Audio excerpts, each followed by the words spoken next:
Assalamualaikum warahmatullahi wabarakatuh. Ketemu mana mbak aku Dadi Wahyucang. Hari ini saya berkesempatan bertemu dengan teman lama saya, Dr. Delia Widasmara. Ingin tahu proses perjalanannya?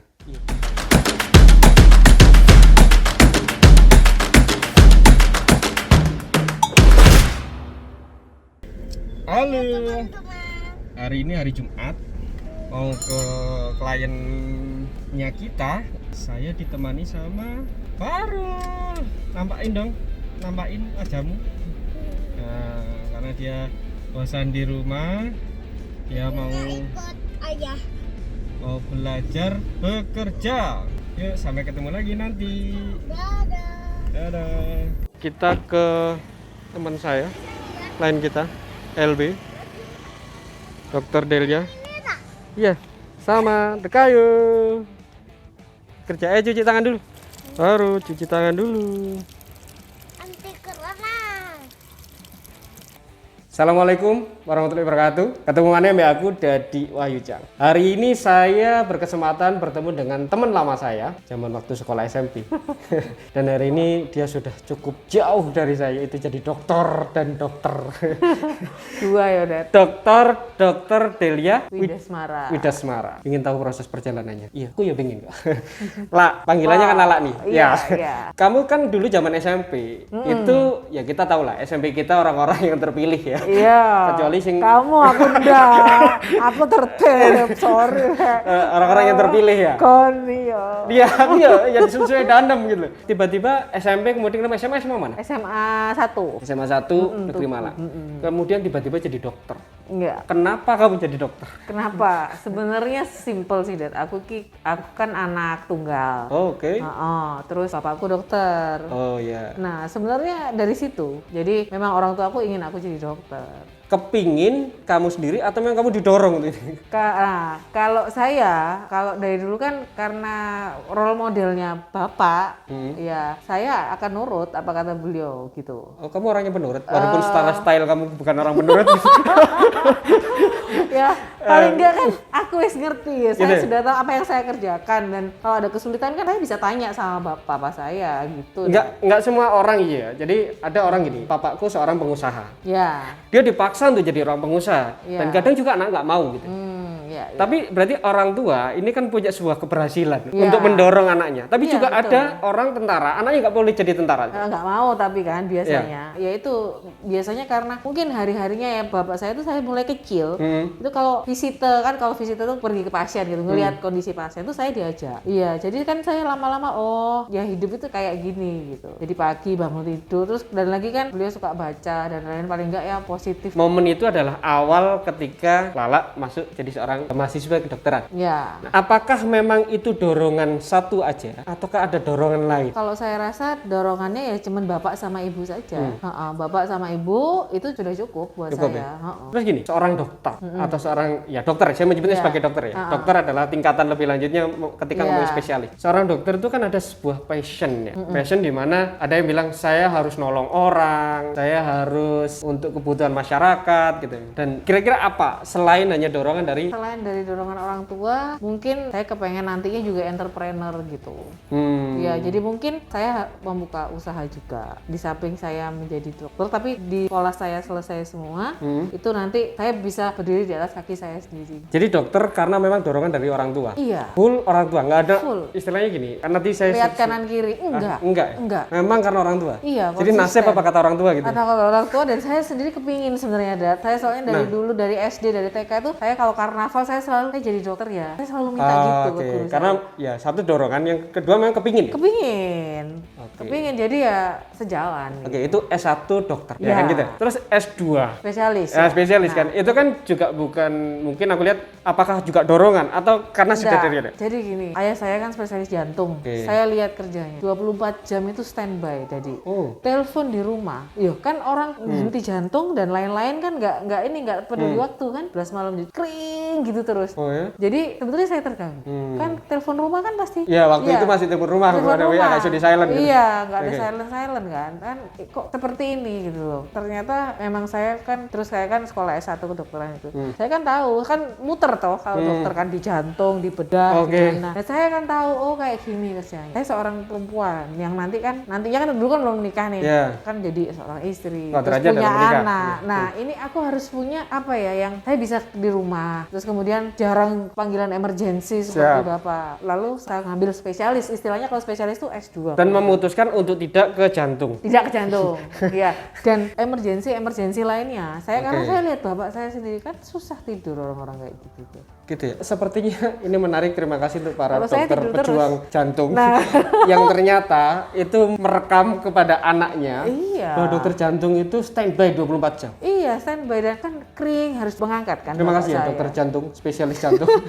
Untuk hari ini saya mendapatkan pengakuan Iya, yang tidak diakui. Iya, spesialis itu mungkin bukan jantung aja, tapi karena bapak jantung, Iya, jadi iya, saya tahu kan mungkin kehidupannya daripada harus jadi kan ya karena itu nyawa. Karena saya lihat banget jam 6 pagi bapak saya sudah pergi karena visite pasien. Kan harus dilihat pasien di rumah sakit yang ngamar itu tidak ada Sabtu Minggu dari Sabtu visite. Gitu ya. Iya. S2 spesialis. Iya, setara. Ya, itu ya ini lebih menurut Lala bahwa spesialis kulit dan kelamin ini lebih ringan menurut Lala berarti pilihannya. Secara fisik ya, secara jaga. Iya. Tapi mungkin secara tugas tidak, karena Oh, paper-papernya banyak. Tapi kalau paper-paper banyak kan, saya bisa belajar. Iya. Ya kan kita kan bisa lihat jurnal dan lain-lain. Dan sedikit emergensi. Dan karena saya perempuan sih itu aja. Saya pengen lebih banyak di rumah. Sebenarnya itu. Itu ya. Ya. Dan itu memilih goalnya. menurut Lala bahwa Menurut dokter saya. kulit itu cukup ringan ketika kita ngomongin next step menjadi dokter jaga dan segala macamnya. Iya. Aman. Next kalau dibanding dengan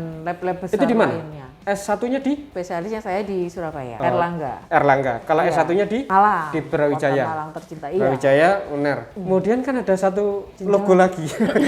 Iya. Sudah title lagi gitu. S3-nya. S3-nya Ya itu ceritanya Dokter. gini, Dad. Karena kan ayah saya kan dosen, ibu saya dosen, ibu saya guru besar ya. Sehingga saya tuh lihat gitu. Paling enggak kan saya tuh sebenarnya saya kan bintangnya Leo lagi ya. Saya tuh senang berkompetisi orangnya. Terus kemudian saya lihat ibu saya, bapak saya kan dosen juga.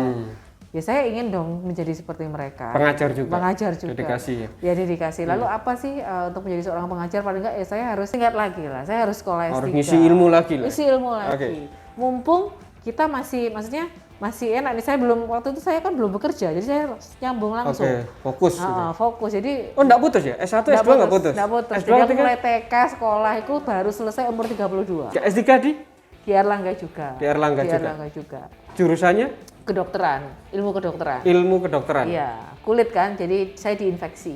Pertama kali kan S1 itu dokter umum. Dokter umum. Umum itu DR. semua. Iya, semuanya dokter umum, general practitioner, dokter umum itu ya itu dokter. Jadi 4 tahun sekolah ya plus 2 tahun jadi koas. Koas tuh Oh, koasisten tuh koas dulu. muter ke setiap lab. Yang saya tadi bilang makanya saya tahu jantung berat dan lain-lain itu koas. oke. Nah, itu dokter umum. Umum. 6 tahun. Untuk sekolah spesialis 4 years, 4 tahun. 4 tahun lagi. Terus untuk S3 ini sekolahnya lebih bersifat ke pribadi. Mari gak mari tergantung kamu Oh, gitu. gitu. Jadi bisa 3, bisa juga sampai 7 sampai 10 tahun. Dan ini alhamdulillah Dan saya kamu menempuh 3 tahun. 2 tahun 8 bulan lah. informasinya dokter itu rata-rata tua ya? Iya. Ini Dan dirimu termasuk orang yang muda. iya. 32 tahun saya sudah selesai waktu itu. 32 tahun. 32. 32 tahun. Saya tetap hari ini. Oke, setelah 32 tahun kamu menjadi seorang dokter gitu ya. Apa ada beban dari orang-orang gitu? Sebenarnya ada ya. Apa yang menjadi saya seperti itu kan juga kita kan mungkin kita punya penggemar, kita punya hater. Jadi mungkin hater-hater inilah yang membuat saya semangat untuk menempuh jenjang pendidikan yang paling tinggi itu tadi S3. Oke.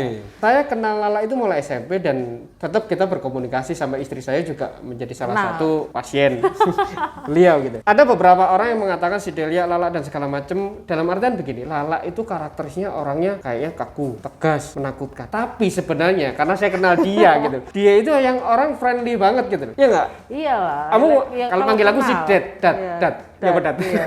Kan Ya. kenal soalnya. Makanya orang itu kan begitu tau Dad. Senangnya kan. Sedangkan yang sehari-hari dia melihat saya seperti itu ya lain lagi. Iya. Mungkin kan gitu. Jadi jangan pernah melihat seseorang Iya. hanya dari tampilan Dari saja. luarnya Dekat. saja. kenal komunikasi. Betul, setuju. Yang pasti kalian akan bisa menemukan Lala Dokter Delia itu sepenuh hati. Iya. Jangan betul. cuma casingnya Iya, doang. terus lihat-lihat Itu gitu. keliru semua. Keliru. Sekarang itu kan lagi masa COVID ya, Iya. COVID-19, corona dan segala macam. Ada yang mengatakan ini teori yang benar dan ada yang bilang ini adalah teori konspirasi. Tapi nasib seorang para dokter, Nah, nasib seorang dokter. Ini kan dokter umum, dokter spesialis yang Semua berhubungan dengan kan kena dampaknya. itu. Apakah semua dokter? Semua sebenarnya kena dampaknya tadi.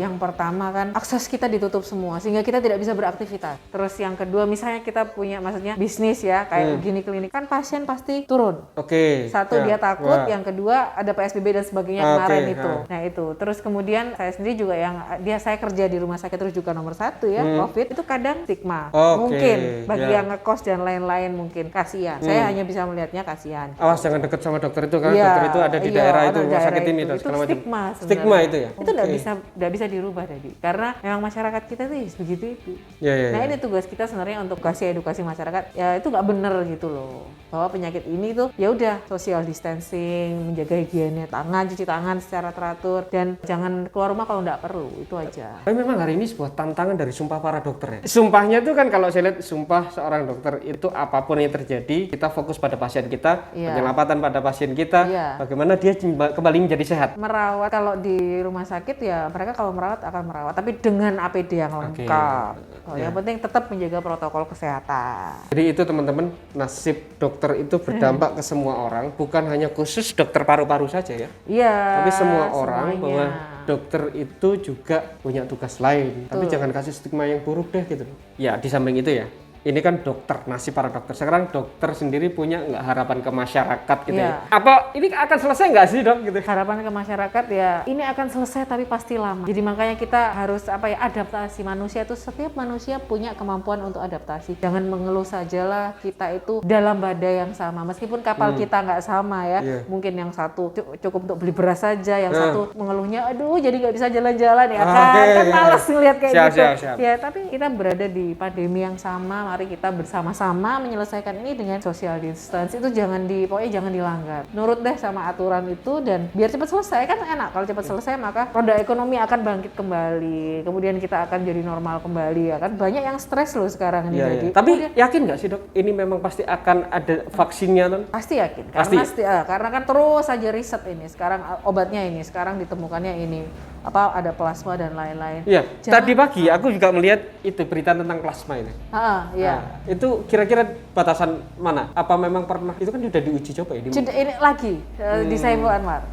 Jadi ada protokol penelitiannya untuk yang donor-donornya juga ada syarat-syaratnya. Itu Pasti. plasma itu seperti apa? Sekilas gitu ya, plasma. Iya, Ya? plasma. Tadi tahu nggak kalau darah tuh kan merah. Ya. Kalau dia diputer dalam Ya. itu ada plasma di situ. Endapan. Iya.